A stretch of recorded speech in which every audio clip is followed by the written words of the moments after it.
Livro Atrevi-me a chamar-lhe de pai. Capítulo 13. Avisos de tempestade.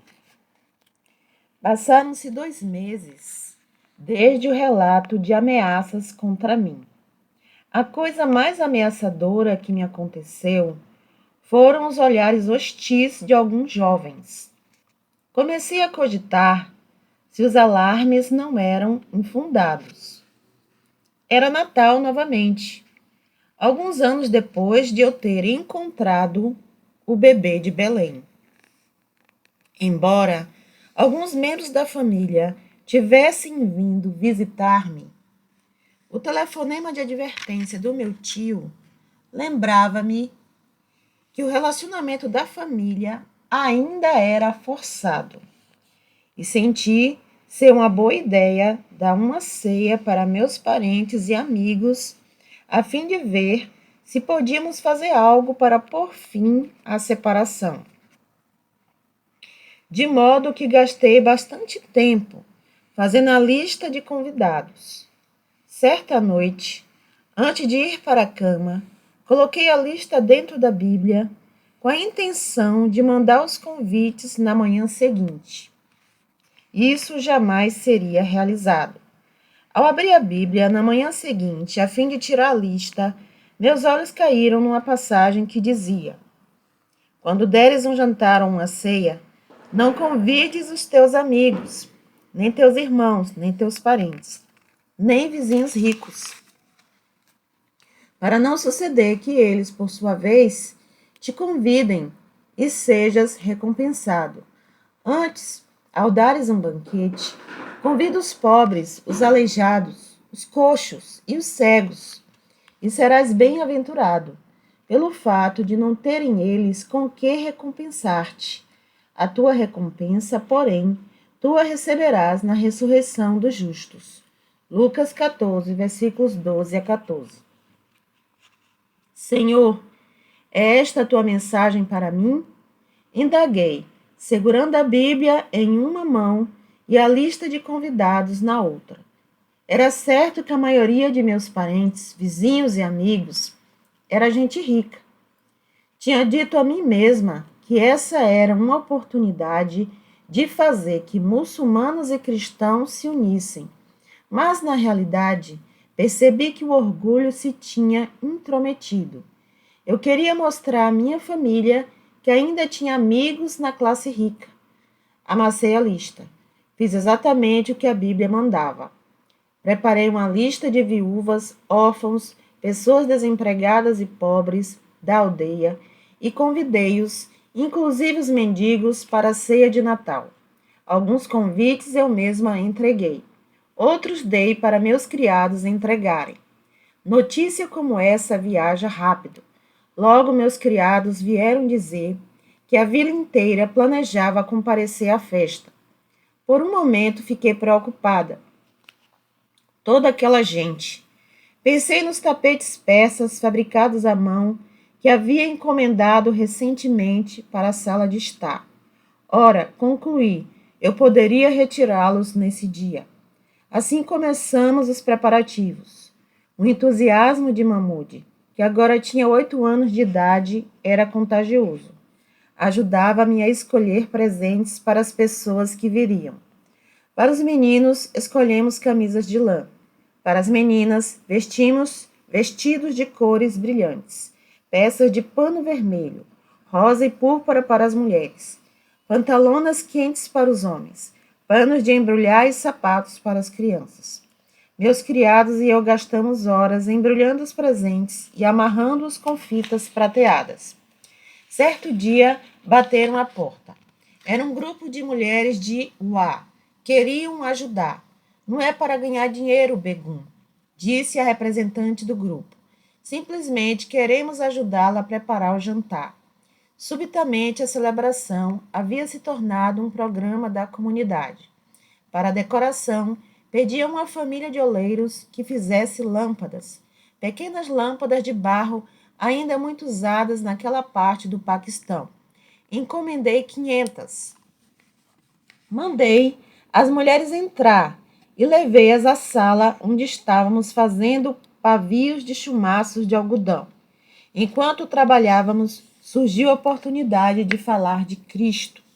Ao colocarmos as lâmpadas nos lugares, por exemplo, contei-lhes a parábola das virgens insensatas e das virgens prudentes. O alimento foi outro projeto excitante. De novo, as aldeãs ajudaram-me a preparar doces tipicamente paquistanenses, amêndoas partidas e as deliciosas castanhas do Paquistão. Elas transformavam o papel prateado em tiras tão finas que podíamos decorar com ele vários tipos de doces. Os aldeões começaram a chegar à casa no dia 24 de dezembro e continuaram vindo para o que se transformou num festival de uma semana. Que lindas eram as lâmpadas em cada canto da casa e ao longo dos guarda-mãos, balaustradas e soleiras das janelas. Mahmud divertiu-se muito brincando com as crianças da vila. Nunca tinha visto os olhos dessas crianças brilharem tanto, nem os de Mahmud. Risos e gritinhos enchiam a casa. De vez em quando, Mahmud vinha pedir alguma coisa. Mamãe, dizia ele, há mais 5 meninos lá fora. Será que eles podem entrar? É claro, eu ria, acariciando-lhe a cabeça, certa de haver mais crianças em nossa casa nesse instante do que existiam em toda a vila de Uá. Quando disse aos aldeões que Jesus nos havia instruído a tratar uns aos outros dessa maneira, a reação foi: ele realmente andou com gente como nós? Sim, disse eu. E hoje o que fazemos para ele, fazemos pelos outros. Finalmente, quando as festividades acabaram e pude deixar-me cair numa cadeira, sem a preocupação de estar sentando numa criança adormecida, suspirei de contentamento, elevando o pensamento a Deus. É isso que o Senhor queria que eu fizesse? E pareceu-me ouvir a resposta suave: sim. Então me dei conta de que tinha esquecido de retirar os novos tapetes persas. Entretanto, nem pareciam ter sido usados. Muitos dos pobres jamais se esqueceram daquela festa. Cerca de 1 mês depois, uma criada contou-me de um funeral em Uá. A esposa do mulá local reclamava em voz alta que eu tinha errado em perder a fé. Alguém, entretanto, respondeu: a senhora viu Begum Sahib ultimamente? A senhora fez algumas das coisas que ela tem feito desde que se tornou cristã? Se deseja aprender alguma coisa a respeito de Deus, por que não vai visitá-la? Contudo, havia outro lado para a experiência também. Descobri que existiam forças em Uá que não viam a festa com bons olhos. Begum Sahib, um velho empregado que trabalhava no jardim, parou-me certo dia. Levando a mão à testa, disse: tem 1 minuto, por favor? É claro. Begum Sahib, andam dizendo coisas na vila e acho que a senhora deve tomar conhecimento delas. Falam que a senhora se tornou um problema e aos que dizem que devem fazer algo a respeito. A meu respeito? Disse eu. Não compreendo. Nem eu, Begum Sahib, mas achei que deveria informá-la. Comecei a receber advertências como esta, ora quase seguidas, ora com intervalo de meses, mas com regularidade crescente no ano seguinte. Era como se o pai estivesse tentando preparar-me para uma época de dificuldade vindoura. Certo dia, por exemplo, 13 meninos da vila foram à nossa casa. Mais tarde, indagava-me a mim mesma se não eram mensageiros de Deus disfarçados de crianças. Mahmud veio procurar-me para dar-me notícias dos meninos. Ele tremia e seus olhos estavam cheios de medo. Mamãe, a senhora sabe que os meus amigos disseram? Disseram que na vila as pessoas estão planejando matá-la. Pretende fazer isso depois das orações de sexta-feira. Ele começou a soluçar. Se a senhora morrer, eu também morrerei. Que devia fazer? Peguei Mahmud nos braços, acariciei-lhe o cabelo negro e despenteado, tentando confortá-lo. Minha querida criança, disse eu, vou contar-lhe uma história. E contei-lhe de novo a história do primeiro sermão de Jesus em Nazaré, onde a multidão ficou tão furiosa que decidiu matá-lo a pedradas. Mamude, disse eu. Jesus passou por meio deles. Não havia nada que alguém pudesse fazer para ferir Jesus, a menos que o Pai permitisse. A mesma coisa é verdade a respeito de você e de mim. Temos a perfeita proteção de Deus. Você acredita nisso? A senhora quer dizer que nunca seremos feridos nem magoados? Não, não é isso que quero dizer. Jesus foi ferido, mas somente quando o tempo de seu sofrimento havia chegado. Não precisamos levar uma vida de constante temor de que algo terrível está para acontecer a nós. Nada poderá acontecer até que chegue nossa hora. E talvez essa hora nunca venha. Simplesmente teremos de esperar para ver. Mas nesse ínterim, podemos viver confiadamente. Você compreende? Mahmoud olhou para mim. Seus olhos castanhos escuros suavizaram-se. Subitamente sorriu. Deu meia volta e saiu correndo para fora, gritando alegremente. Era a melhor resposta à minha pergunta que ele poderia ter dado. Gostaria de poder dizer que eu própria sentia essa confiança. Não que eu não cresce no que tinha dito a Mahmoud, mas minha fé ainda não era como a das crianças. Levantei-me e levei a Bíblia para o jardim. Meu coração não estava exatamente leve. Que ousadia a deles tentar expulsar-me de minha terra. O clima outonal era seco e revigorante, e andando lentamente ao longo do caminho encascalhado, podia ouvir ruídos de peixes pulando no pequeno riacho e cantos de pássaros ao longe. Crisântemos e outras flores, resquícios do verão, reanimavam o caminho. Sorvi o ar agradável e leve. Essa era minha terra, meu povo, meu país. Minha família havia servido bem por 700 anos.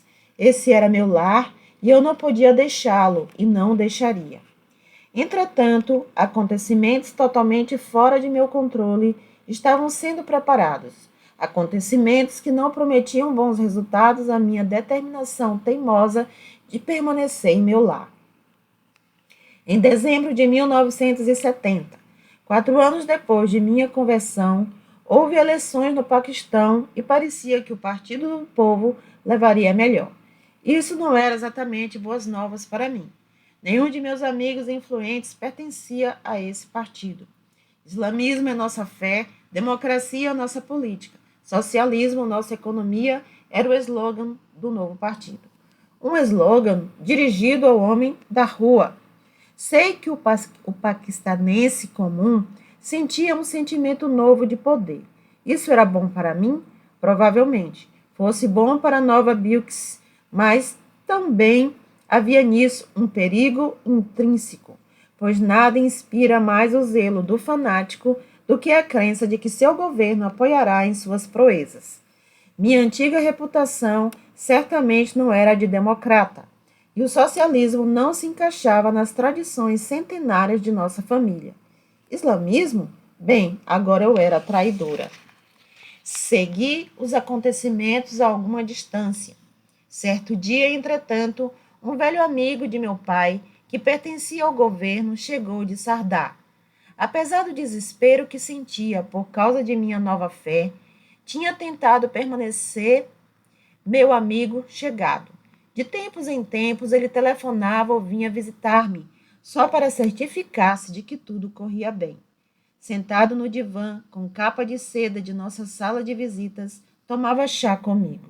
Bilks, disse ele, a voz baixa, você tem consciência do que está acontecendo e de como esses acontecimentos poderiam afetá-la? Você está falando do Partido do Povo Paquistanense? Eles ganharam a eleição, é claro. O que você sabe de Zulfikar Ali Bhutto? Conheci-o bem, disse eu. Você não lê jornais? Não ouve rádio? Não.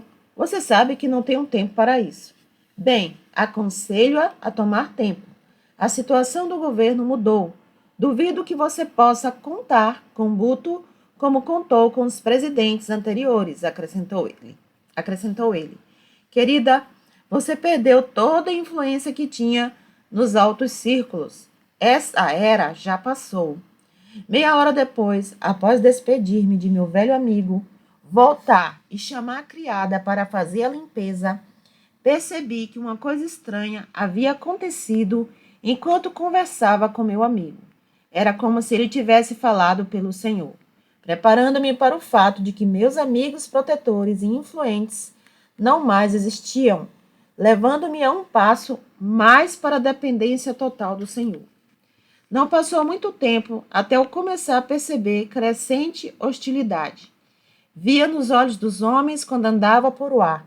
Jamais me esquecerei da mudança de atitude de um oficial com quem discutia impostos sobre a propriedade. No passado, ele havia sido um homem servil que se inclinava e levava a mão à testa. Agora o indivíduo estava abertamente hostil. Essa hostilidade era evidente nos comentários incisivos e na maneira desdenhosa com que bateu com os formulários na mesa à minha frente. Mais tarde, enquanto passeava pela estrada que rodeava minha casa, vi um homem que geralmente se desviava do seu caminho a fim de falar comigo. Mas naquele momento percebi algo totalmente diferente. Percebeu-me e rapidamente voltou a cabeça e começou a estudar o horizonte enquanto eu passava. Interiormente, sorri à sua capa e disse: Senhor, todos nós agimos como crianças. É interessante, mas o novo governo não parecia ter nenhum efeito sobre meus criados, a não ser por Nurjan, que ainda desfrutava quietamente de seu novo caminhar com Jesus, e Raichan, minha outra criada cristã. Meu quadro inteiro de empregados era de seguidores fiéis de Maomé. Entretanto, existia entre nós verdadeira afeição. Mais de uma vez, meus criados muçulmanos vieram ao meu quarto a fim de implorar: Por favor, Begun Sahib Ji, diziam em voz baixa, se a senhora tiver de partir, ou se decidir partir, não se preocupe conosco, encontraremos trabalho. Que relacionamento diferente tinha eu agora com os criados em comparação com o relacionamento de 4 anos atrás. Os sonhos também tiveram um papel admirável em minha vida nessa época. Os sonhos tinham feito parte de minha experiência cristã desde o dia em que encontrei Jesus pela primeira vez, o qual veio em um sonho cear comigo. Agora essas experiências estranhas e místicas, como Paulo disse ter experimentado, tinham se tornado ainda mais frequentes. Certa noite encontrei-me tomada pelo Espírito, atravessando o oceano em velocidade terrível, com a velocidade da luz. Cheguei ao que pensava ser a Nova Inglaterra, nos Estados Unidos, embora nunca tivesse estado lá. Estava à frente de uma casa, ou era um asilo para velhos. Flutuei para um quarto com camas duplas. Numa cama jazia uma mulher de meia idade, rosto redondo, olhos azul claros e uma mistura de cabelo curto, grisalho e branco. Uma colcha branca de algodão em padrões triangulares cobria a cama. Obviamente, ela estava muito mal. Percebi que tinha câncer. Numa cadeira ao lado, uma enfermeira lia. Então vi o senhor no canto do quarto. Ajoelhei-me perante ele e perguntei-lhe o que devia fazer. Ore por ela, disse ele, de modo que fui até a cama da mulher e orei fervorosamente por sua cura. Na manhã seguinte, deixei-me ficar à janela, ainda espantada pelo que tinha acontecido naquele quarto do outro lado do mar, porque Jesus tinha pedido que orasse pela mulher. Ele estava lá. Entretanto, pediu-me que orasse por ela. Estava principiando a ter um vislumbre de uma revelação tremenda. Nossas orações são vitais ao Senhor. Ele opera por meio delas. Fui levado ao capítulo 5 de Tiago. E a oração da fé salvará o enfermo, e o Senhor o levantará. E se houver cometido pecado, ser-lhe-ão perdoados. Muito pode, por sua eficácia, a súplica do justo. Nossa oração, pois liberta esse poder para a pessoa por quem suplicamos. Outra vez, tive uma visão de estar embarcando num navio. A prancha de embarque levava a um quarto. Cristo estava de pé nesse quarto. Ele parecia estar me dando instruções. Então desci a prancha. Ao pé dela, uma senhora vestida com roupas ocidentais saia e blusa, esperava por mim. Aproximando-se, ofereceu-me o braço e saímos. Aonde estamos indo, senhor? Perguntei por sobre o ombro, mas ele não queria dizer-me. O sonho parecia indicar que eu iria sair de viagem. Embora dessa vez eu estivesse indo a um destino desconhecido, ainda assim Jesus estaria protegendo a viagem. O sonho deixou-me em um estado de prontidão, de modo que não fiquei espantada com as notícias trazidas por um velho amigo. Em março de 1971, alguns meses depois de Bhutto ter tomado o poder, recebi uma visita de Akib, um amigo que trabalhava para o governo. Ele tinha sido íntimo de nossa família por anos. De fato, quando meu marido era ministro, houve uma época em que o Paquistão esteve em declínio econômico com um sério desequilíbrio gerado pelas importações. E Akib e eu tínhamos ajudado a inaugurar um programa que veio a ser chamado de Plano do Viver Simples. A ideia básica era encorajar as indústrias paquistanenses a produzir nossos próprios bens, diminuindo a necessidade de importação. Fomos por todo o país estimulando pequenas fábricas e tentando dar início a pequenas indústrias. Encorajamos as tecelagens locais e a produção de tecido. Nós mesmos tínhamos voluntariamente entrado num programa de austeridade usando vestes vestidas, tecidas em casa. Tudo correu bem, pois o plano do Viver Simples foi um grande sucesso. À medida que as fábricas locais progrediam, a condição econômica do Paquistão melhorava. Desde então, Yaqub visitava-me ocasionalmente a fim de discutir política e a situação mundial. Ele sabia das posses de nossa família, pois tinha visitado as muitas propriedades que tínhamos por todo o Paquistão e sabia que a maior parte de nossa renda provinha de empreendimentos imobiliários. Bilks, disse ele, em tom de desculpa, tenho conversado com amigos e o assunto de sua situação financeira foi trazida à baila. Você já pensou em vender um pouco de suas terras? Acho não ser seguro ter todas as suas rendas investidas em propriedades. Bhutto está prometendo a reforma agrária. Era muita consideração de Akib dizer-me tal coisa. E não sem risco. Com a hostilidade crescente para com a classe governante de ontem, o carro do governo que ele usava à porta de minha casa podia facilmente trazer-lhe complicações. Obrigada, Yaqub, disse eu, tentando controlar minha voz. Mas como as coisas estão agora, estou decidida. Nada de modo algum me forçará a mudar. Eu estava dizendo uma coisa infantil, é claro. A velha Bilks, com sua maneira imperiosa e teimosa, estava aparecendo. Entretanto, era uma atitude que não surpreendeu meu amigo de modo algum. Eu já esperava por essa resposta, Bilks, disse Akib, alisando o bigode e sorrindo. Ainda assim, pode chegar o dia em que você deseje sair do Paquistão, se precisar de ajuda. Se esse dia chegar, meu bom amigo, certamente me lembrarei da sua oferta. Outro sonho, dessa vez de Raishan, geralmente tão reservada. Oh, Begum Sheikh, exclamou minha criada, ajoelhando-se ao pé do divã no qual eu estivera sentada naquela noite fria em que me encontrei com o senhor. Tive um sonho horrível. Posso contá-lo à senhora? É claro. Escutei com atenção. Raishan contou-me que no seu sonho, alguns homens maus haviam entrado na casa e me haviam feito prisioneira. Lutei com eles, exclamou ela. Gritei, Begum, corra! E no sonho via correr para fora da casa e fugir. Os olhos castanho escuros de Raishan estavam úmidos de lágrimas. Era eu quem tinha de confortá-la, mas para mim isso não era difícil.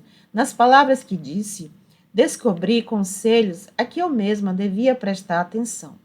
Minha querida, disse eu, o senhor tem me falado muito ultimamente a respeito da possibilidade de eu ter de fugir.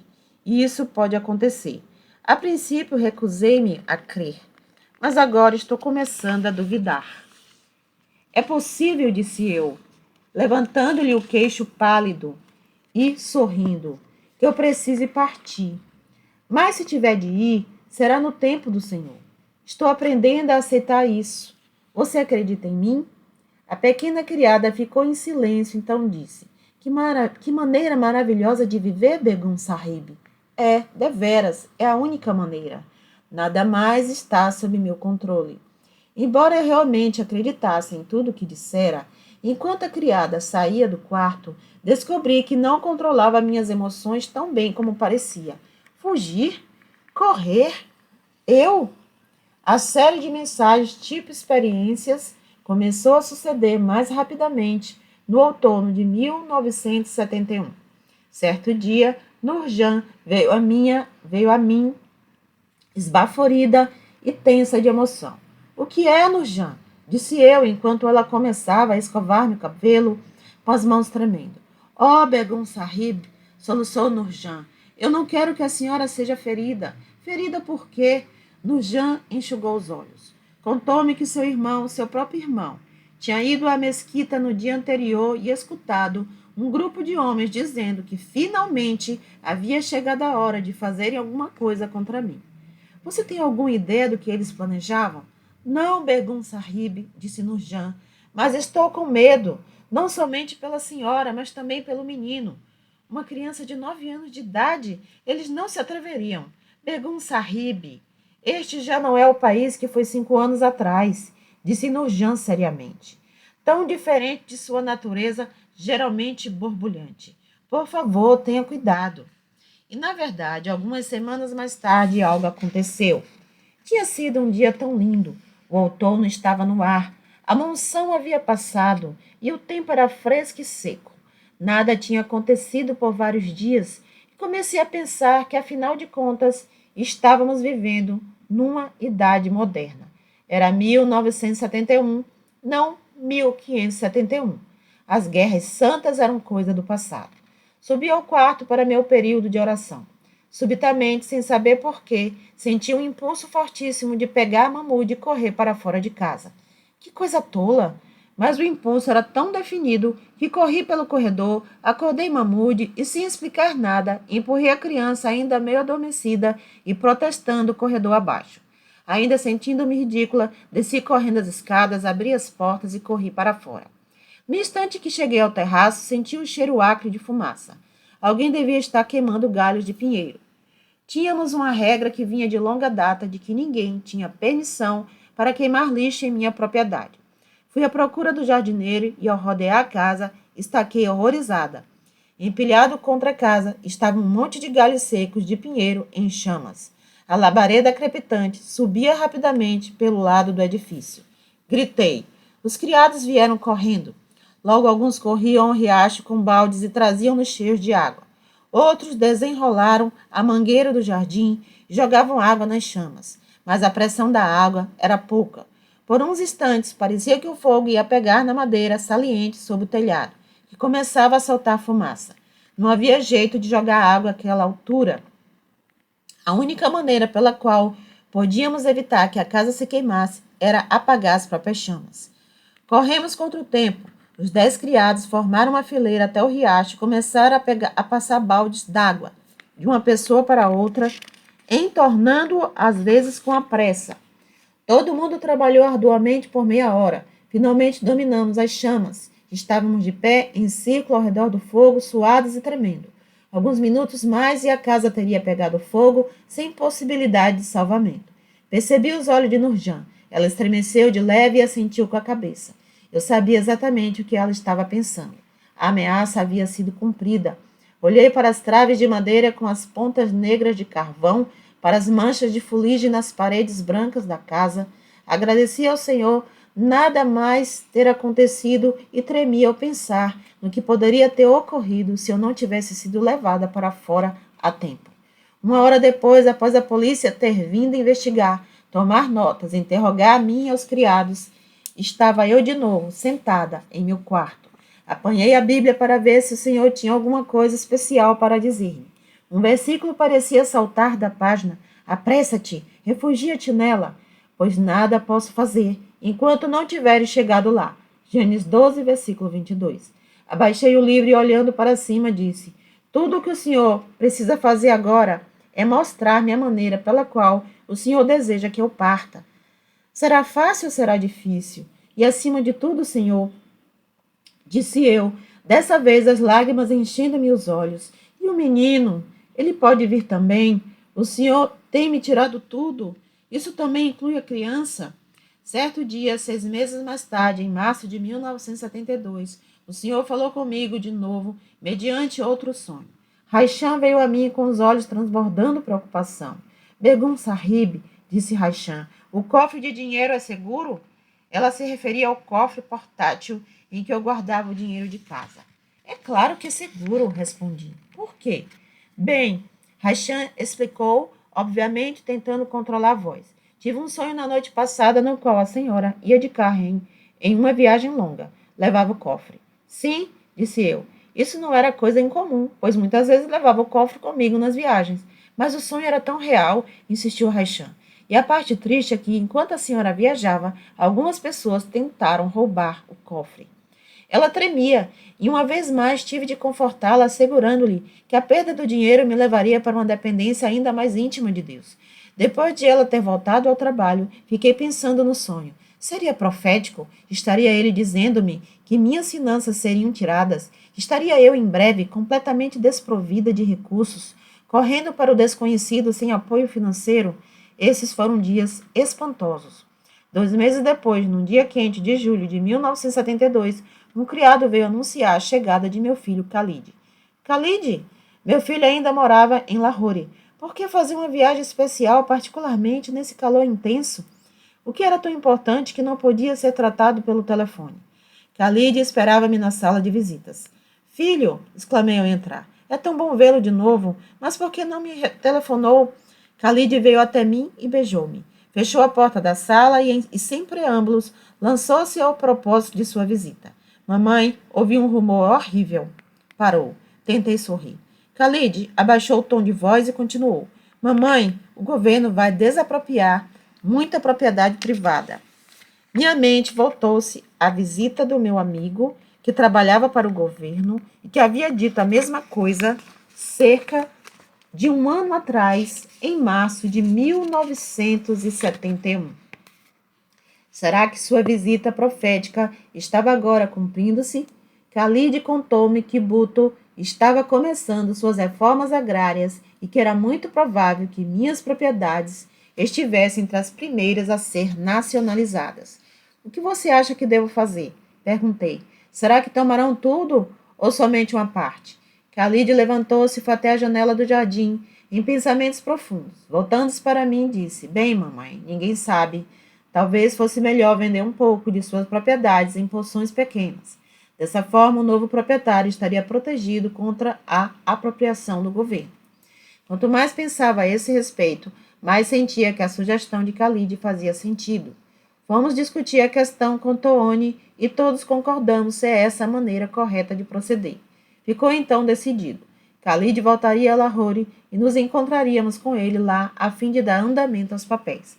Foi assim que, numa manhã quente de julho de 1972, Tony, Mahmoud e eu estávamos quase prontos para a viagem a Lahore a fim de ver corretores para tratar da venda de minhas propriedades. Ao sair da casa, a beleza do jardim atingiu-me. As flores de verão estavam em sua maior beleza, e até as fontes pareciam borbulhar mais alto que de costume. Estaremos de volta em algumas semanas, disse eu aos criados reunidos nos degraus da frente da casa. Todo mundo parecia aceitar essa ideia. Todo mundo, isto é, menos Nurjan e Raichan. Nurjan subitamente explodiu em lágrimas e saiu correndo. Tristemente, subi ao meu quarto a fim de apanhar alguma coisa que tinha esquecido. Ao voltar de novo para o hall, a fim de descer, Raichan estava de pé à minha frente. Tomou minha mão com os olhos molhados de lágrimas. Deus vá com a senhora, Begum Sahib, disse ela suavemente. E ele contigo, respondi. Raichan e eu ficamos paradas no hall em silêncio, nada dizendo, mas compreendendo tudo. De alguma forma percebi que eu não mais veria essa pessoa alta e esbelta de novo, ela com quem me tornara tão íntima. Apertei-lhe a mão e sussurrei: Não há ninguém que possa pentear meu cabelo como você. Raichan levou as mãos ao rosto e saiu correndo. Estava a ponto de fechar a porta do quarto quando algo me deteve. Entrei de novo no quarto e fiquei parada em pé. Um silêncio pairava sobre o quarto mobiliado de branco. O sol matinal entrava pela janela do jardim. Fora ali que me encontrara com o Senhor. Dei as costas para o quarto e para meu precioso jardim, onde tantas vezes havia sentido a presença do Senhor, Saí da casa e caminhei em direção ao carro. Existiam pessoas em Lahore a quem ficaria extremamente feliz em rever. Primeiro, é claro, Khalid, sua esposa e a filha adolescente. Também havia a possibilidade de ver os Old. Eu tinha escrito que iria a Lahore. Sua nova missão ficava numa vila, a alguma distância da cidade, mas esperava ver esses velhos e queridos amigos. Lahore, como de costume, em julho, estava terrivelmente quente. Nas ruas subiu o vapor da chuva da última monção. Ao passarmos pelas ruas movimentadas do centro da cidade, um alto-falante num minarete acima de nós irradiava a voz metálica da oração do meio-dia de um muezzin. O trânsito subitamente diminuiu enquanto os carros e caminhões procuravam estacionamento. Os motoristas desciam para a calçada, estendiam seus tapetes de oração e começavam a se prostrar. Tony só pôde ficar conosco por pouco tempo, em virtude de obrigações anteriores. Depois de arrumarmos os papéis necessários e de termos uma conversa curta, Khalid levou-nos à estação ferroviária para que Tony pegasse o trem. Na estação, tivemos um instante de pungência, um período mais triste do que eu poderia compreender. Segundo o planejado, Mahmoud veria sua mãe de novo em alguns dias. Entretanto, todos nós percebemos algo inusitado nessa despedida. Mahmoud, com quase 10 anos de idade, tentando conter as lágrimas ao beijar a mãe. Tony chorava abertamente enquanto abraçava o filho. De repente, eu também estava chorando e os três nos abraçamos na plataforma de embarque. Finalmente, Tony jogou o cabelo castanho escuro para trás e sorriu. Ora, animemo-nos. Isto não é um funeral. Sorri e beijei-a de novo. Mahmoud e eu a seguimos com os olhos enquanto embarcava no trem. O trem apitou e os vagões começaram lentamente a sair da estação. Uma dor profunda invadiu meu coração. Procurei o rosto de Tony na janela, localizei-a. Mahmoud e eu jogamos-lhe beijos. Avidamente fixei o rosto de Tony na mente, gravando-o na memória. O dia seguinte gastei-o com corretores de imóveis que me preveniram de que a venda de minhas propriedades levaria várias semanas. Khalid assegurou-nos que seríamos bem-vindos por todo o tempo que quiséssemos permanecer em sua casa. A única coisa que me perturbava é que não teria comunhão espiritual. Agora sabia porque os discípulos saíram em duplas. Os cristãos precisam uns dos outros para apoio e conselho. Telefonei para os Old. Que bom foi ouvir de novo a voz de Mary. Rimos, choramos e oramos ao telefone. Embora tivessem uma agenda muito ocupada que os impedia de vir a Lahore, é claro que podiam colocar-me em contato com cristãos na cidade. Mary mencionou especialmente a esposa de um professor universitário, Peggy Sholholtz. Estranho. Por que meu coração bateu mais rápido ao som desse nome? Dentro de minutos, Peggy e eu estávamos conversando ao telefone. Dentro de horas, ela estava na sala de visitas de Khalid. Ao ver-me, seu rosto transformou-se em sorriso. Diga-me, Begum Sheikh, disse ela, é verdade que você encontrou Jesus pela primeira vez em um sonho? Como é que veio a conhecer o Senhor? Ali na sala de visitas, contei a Peggy minha história toda, justamente como tinha começado 6 anos atrás. Peggy ouviu com toda atenção. Ao terminar, ela pegou minha mão e disse a coisa mais espantosa. Gostaria que você fosse aos Estados Unidos comigo. Olhei para ela estonteada, mas de novo meu coração disparava. Estou falando sério, disse Peggy. Parto em breve a fim de colocar meu filho na escola. Ficarei nos Estados Unidos por 4 meses. Você poderia viajar comigo e falar nossas igrejas lá. Ela estava tão entusiasmada que eu não quis arrefecer-lhe o ânimo. Bem, disse eu sorrindo, agradeço muito seu convite, mas deixe-me orar a esse respeito. Na manhã seguinte, uma criada entregou-me um bilhete. Li-o e dei uma risada. Era de Peggy. Dizia, você já orou? Sorri, amassei o bilhete e não fiz nada. Era um absurdo até mesmo pensar a respeito disso. A menos que, subitamente, os acontecimentos dos 2 anos passados vieram-me à mente numa onda enorme. Os sonhos, as advertências, o incêndio, minha decisão de fazer o que quer que o Senhor desejasse, ainda que significasse deixar minha terra natal. Não tinha realmente submetido a pergunta de Peggy ao Senhor, mas agora o fiz. Coloquei a viagem em suas mãos. Era difícil, porque uma parte de mim, que eu não compreendia, sabia que se eu partisse, não seria só por 4 meses, mas para sempre. Senhor, direi uma vez mais, tu sabes quanto desejo permanecer em minha terra. Afinal, tenho 52 anos de idade, e essa não é uma boa idade para começar tudo de novo. Mas suspirei. Mas essa não é a coisa mais importante, não é? Tudo que realmente importa é permanecer em tua presença. Por favor, ajuda-me, Senhor, a jamais tomar uma decisão que me venha afastar de sua glória.